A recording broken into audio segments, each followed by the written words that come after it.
it's really, really clear that we've moved from a high absorption market to a low absorption market, and it's happened pretty quickly. And I'm going to say to you, you're going to have to accept that if you don't have the following, and I'm going to explain it to you in a moment, if you don't have the following as 10 out of 10, you're going to make less money this year. End of story. You're going to make less money this year.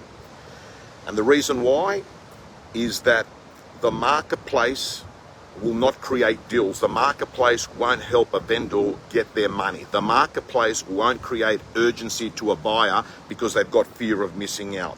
The marketplace is going to mean that all of a sudden, once every few years, you've got to show up as a real estate agent. A lot of the other times, you don't. A lot of the other times, you can go through the motion, just process the deals come in. But all of a sudden, good morning, Assad, good morning to everyone, Luke that's coming on.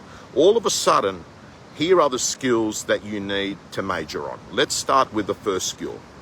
The first skill you need to major on is a listing presentation that doesn't talk about price, but leaves the door open for a price adjustment soon after the listing is signed up. Essentially, what you've got to do is tiptoe around the price. You've got to give hope. You've got to not be a dream destroyer. You've got to say to the owner, we're aiming for the stars. But what you must do is gain permission at the listing presentation to say, we're going to be revisiting feedback in 3 or 4 days. You can't just shock them with a sledgehammer and promise them the earth on the Wednesday and then on the Saturday, hit them with 200 grand less. You've got to have the door open right at the start at the listing presentation. And that's a real difficult skill to do, right? Because what you're doing is you're listing on process and not listing on price in that kind of listing presentation. Gym members, I urge you to go do the Unstoppable Listing Presentation course in the Real Estate Gym. It is a 15-module program that talks about the pre-list, the building the rapport, the qualification. It then talks about how to discuss price without locking yourself in at price. Hello, Ash.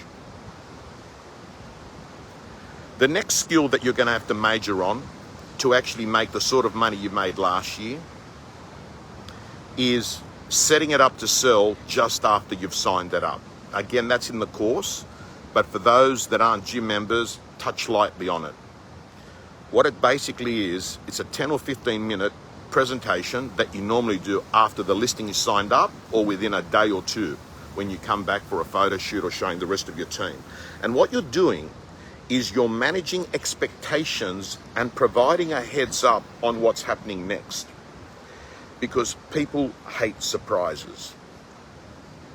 So that's what you've got to be doing at the setting it up to sell. Some people call it setting the stage.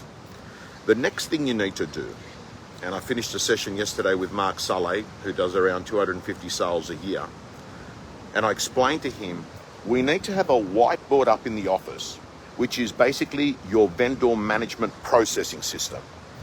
And what that whiteboard's got is the address on the left and then columns that say week 1, letter, offer, week 2, letter, offer, week 3, letter, offer. This is a checklist system to ensure that every vendor is getting a written report and an offer on a weekly basis. And then what you need to be doing, my friends, is to be following that up with a vendor meeting, whether it's face-to-face or Zoom or FaceTime on the Tuesday. So the process is really simple. On a Monday, they get their vendor report. Of course, on Saturday afternoon, you have called them. That's what you've got to be doing this afternoon. When you're going home, you've got to be ringing up all your owners or call them in between your opens to be giving them the feedback because they're dying for the feedback. They've been sitting there at a cafe for 45 minutes waiting to see who showed up and what they've said. So you need to give them timely feedback. And then what you need to do, my friends, is on a Monday, you've got to do your callbacks, those that you missed out on a Saturday afternoon. Prefer Saturday afternoon callbacks. You intercept a lot of the stuff. You can pick up appraisals also on a Saturday afternoon, and things are fresh in people's mind.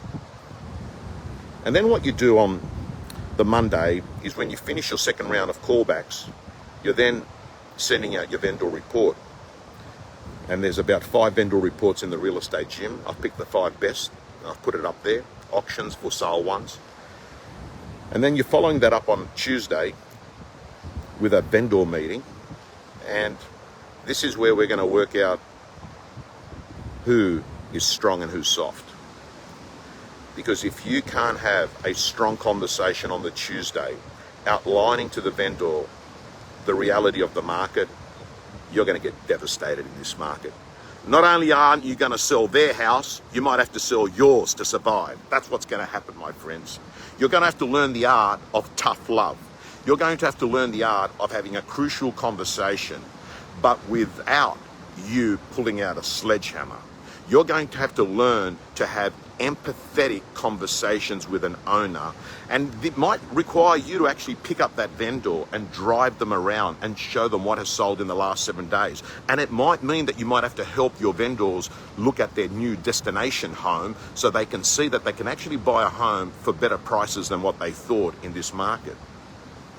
And then on the Wednesday, Thursday or Friday that week, you've got to get an offer to your owners, because low offers, they blame the market. No offers, they blame the agent. Get offers, they shape vendor expectation. So if you can do this as a process, you're going to find that not only will you actually make the same money as you made last year, you'll probably make more, because you're going to win market share. And the last thing I'm going to say before I finish off here today is there are 3 prices in real estate that you've got to master. There's the HTG, which is the vendor hope to get. There is the EXP, which is the vendor expectation that you're going to get for that vendor. And there is the RB, report back figure. These 3 prices, again, if you've seen my whiteboards, I'm obsessed with making sure your 3 prices are very clear for you and the team to know. Because at the end of the day, price is what sells real estate. Agents help shape price to a vendor. Are you up for it? It's your time. You're either going to win market share or you're going to lose market share in this market, because all of a sudden, skill will be rewarded. In a hot market, it equalizes everyone. But in a market like we've got today, what actually happens? The strong get stronger and the weak get weaker. Who are you? Signing off.